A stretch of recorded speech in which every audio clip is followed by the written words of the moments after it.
No, yeah, I actually gotta say, like, I heard the original podcast story, and wow, I was like mesmerized with how the story starts, and then the flow of like the mystery, and I would say mystery and thriller, and then when you get to the end, I'm gonna say I was listening to it, and then my wife was putting the links in.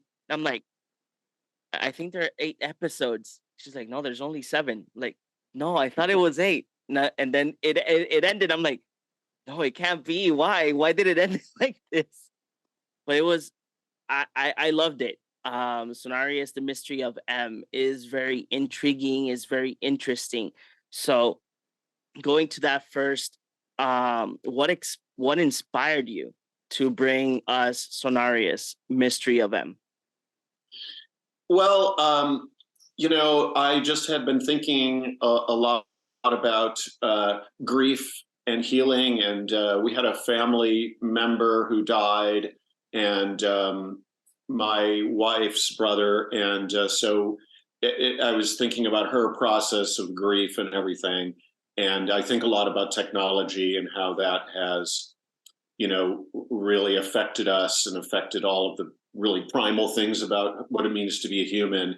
And I just sort of had this idea about, like, what if someone had left these messages, and that would send the grieving person on a journey, and that would ultimately help them, but be very complicated and everything else. And it all sort of just, the second that I kind of came up with this idea of these voice messages on a phone, it all just sort of fell together. Um, and I had been wanting to do something in the audio world because I do film and TV. Mm-hmm. I used to do theater, and for the last couple of decades, I've been doing film and TV, and I just was really intrigued by doing audio drama. So I sort of put it together and just started making it, and yeah, it was a really fun project to do. So how was your experience directing your passion project as well? How what comes into directing voice actors instead of like directing actors that you have them hand in hand and on and in a set, and this time you're doing it on a recording booth? Is there a difference, and what's your experience with it?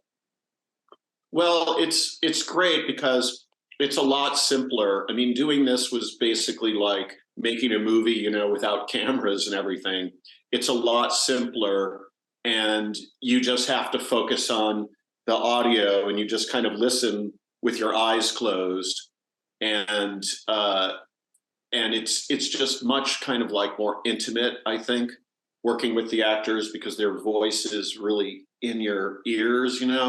I think usually when you're directing someone on a set like film or TV, you're really just kind of watching them and looking at their face and where they move and where the camera is and all these other things. You're not really thinking too much about the tone of their voice, the quality of their voice. And in this case, that's really all you're thinking about. So it was great, and I really enjoyed the cast, and really, it's interesting when you're dealing with a voice talent. You give them direction that's all about the tonality of their voice, and it's not about their body language or anything else. And that was really really interesting, kind of a learning experience, to be honest. Yeah, I did as well. Learned that Sonarius is the whole cast are from local talent, if I'm not mistaken, from Texas. So did you make that choice to take like local talent instead of like reaching out to other types of like renamed or renamed actors out there? Yeah, I did. That's a great question. I was talking to someone about potentially taking it out to name actors and selling it in Hollywood and all this kind of stuff. And I just sort of decided. I mean, this was during the pandemic. A couple of years ago, I just sort of decided that I really wanted to go kind of back to my like indie sort of DIY theater roots in New York, where we just made things. And I was here in Austin. I was kind of going back and forth between Austin and California. Reached out to some people here, and just everyone was so like willing to help and everything. And I got an incredibly great recording engineer named Eric Friend, who he works a lot with Mike Judge, you know, like Beavis and Butthead, Okay. and all that stuff. And I got a great casting agent here, and we just put the word out and got really great talent. And then I was able to like rehearse with them. And then we got Eric's recording studio for a week, and we just went in and did all the work. And I found a great editor here. His name's Evander Lang. And so we just sort of made it. You know, we didn't have any bosses or anything to worry about. We just sort of did it on the fly. And I want to say also that I reached out to a friend of mine in LA who's a great, really well-respected composer named Anton Senko.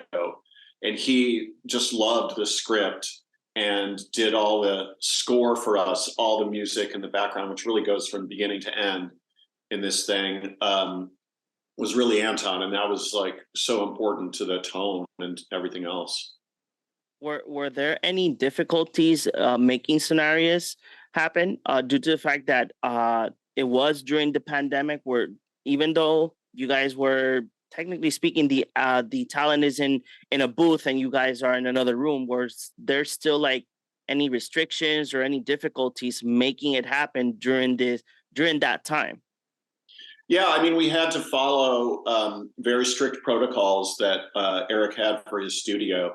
So, you know, as much as I felt connected to the actors, I was never in the same room as they were. They came in a different door and went into the recording part of the studio, and I was in, you know, like I don't know, the front part, and Eric was in the back with all the gear. So we were able to do it that way. And kind of stick to some good protocols. So that wasn't easy, but you know, everybody was really down with doing it. I think that we were all a little, you know, a little bored and everything at the time, and we kind of wanted to make something, so we were able to do that. No, yeah, I can imagine, you know, but I can't I see that there should have been, like, I imagine that you wanted to be much more closer to the talent just to explain like what's going on in the script, like that they could, you know, have a little bit much more I wouldn't say enthusiasm, but you know, it would have been much more easier for them. But I imagine that it was not that easy. I have So within the story, one feels that you're entering, at least this was my experience. I felt that I was entering a cosmic horror vibe throughout, going through the middle to the end. There's a lot of shifting within the main character. So was this something that you were aiming for, you know, giving that cosmic horror vibe on Sonarius, The Mystery of M? Absolutely, and I was, you know, totally inspired by like 1970s sci-fi and horror stuff. You know, especially when I talked to Anton about the soundtrack, that we would make it very like synthesizer and kind of retro, you know, in its tone. And as we moved from New York City west to the desert, you know, near Las Vegas, and then the desert near Los Angeles, like the Mojave Desert, like the Joshua Tree kind of area. I don't know if you've ever been out there, but it has a particular vibe that's kind of scary, and traditionally very much about like UFOs, and you know, there's something called like red lights or something phenomenon that people see. And here in Texas, we have the Marfa lights, which are out in the desert in West Texas, which are, you know, lights that appear that people can't really explain. So I was definitely really into that vibe. Okay. So would you say that as well within the mystery of the adventures, the puzzles, and having your main character questioning themselves countless of times. What would you say that you can as well include a little bit of like Lovecraftian horror was like added to the story? What kind of horror? Lovecraftian, H.P. Lovecraft. Oh, H.P. Lovecraft. Yes, absolutely. I love Lovecraft, and in fact, I have a another a film project in the works right now, which is based on a Lovecraft story. Not based on a story, but references the Lovecraft story. So definitely was going for that kind of a vibe with a sort of 1970s. I mean, Lovecraft was what, from like 100 years ago. Yeah. Um, yeah. So, but I wanted a sort of like 1970s kind of like hippie, acid, sci-fi vibe as well.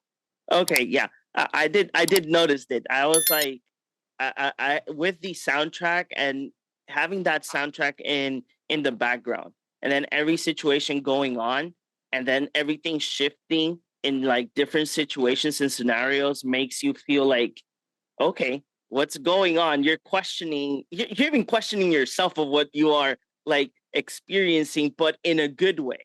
And that was one of the things that captured me fully into the story, because you have the main character being this like, I'm just trying to find out what's going on, denial, and then like acceptance of what I'm finding out, moving forward towards to her brother. Um, so do you have any fun memories while you were recording Sonarius?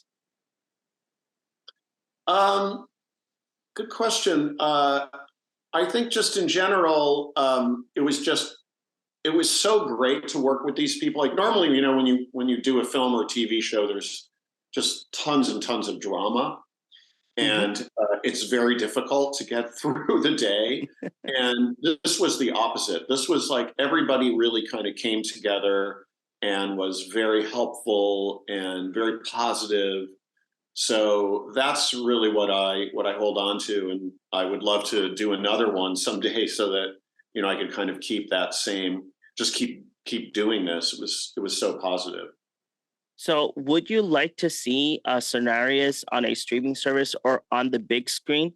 Like there was this other type of podcast that went popular. I think it was like 13 tapes that got a show on Netflix. It was started as a podcast story of a kid that restores tapes. Would you like that to happen in the future for Sonarius? Well, from your words to Amazon's ears, I would love to turn it into a movie. I think it would be a beautiful movie. Yeah. No, yeah. Um, I hope it we could also, happens. there's also a possibility for a season two. Um, we kind of left that open at the very end, so maybe we'll be able to do that as well.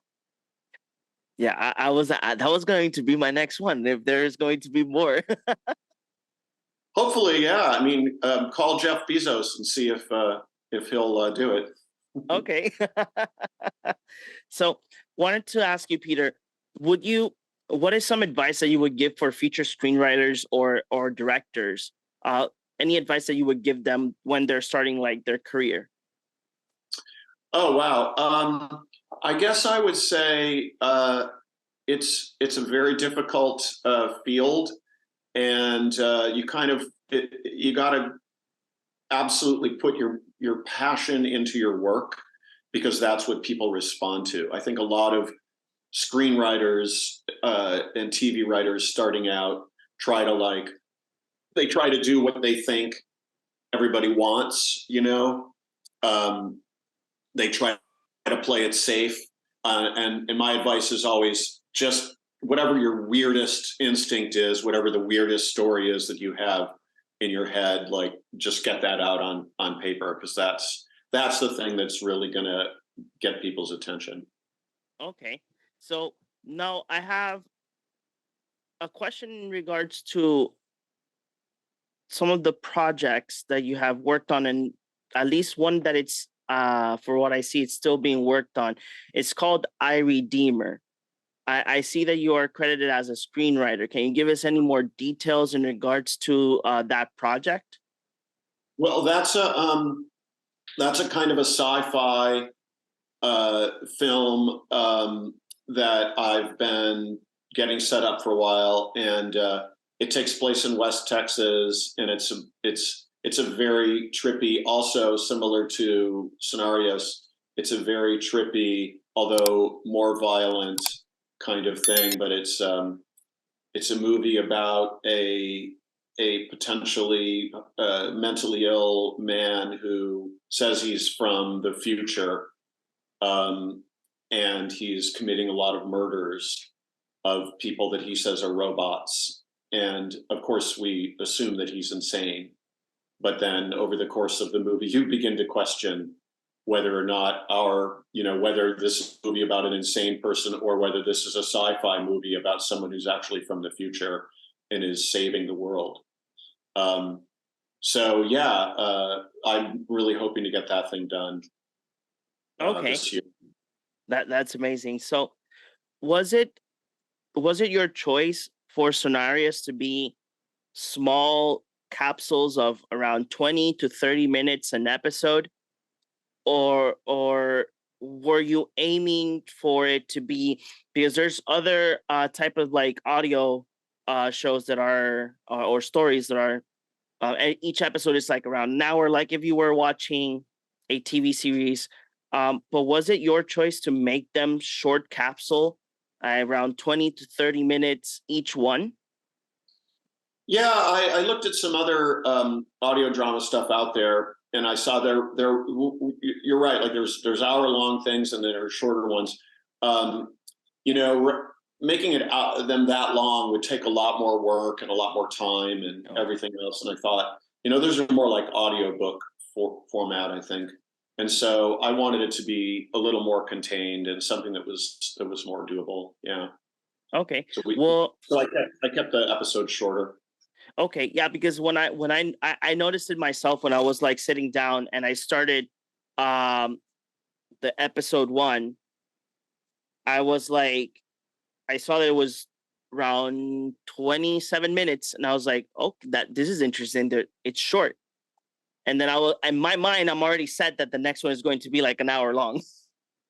But when I saw it was all of them very um short and precise on the content inside the episode. I was like, okay, I see this. I see why it works so well.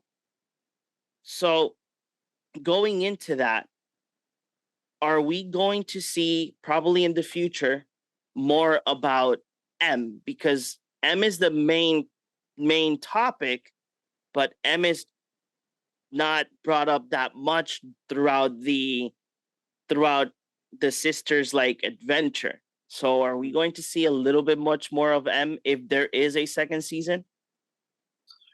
Um, a good question. I think if we're going to see more of M, there has to be a huge twist that he would be still alive, which would be interesting. So I don't know. What do you think? Would you like to see more of him or see it go in a different direction?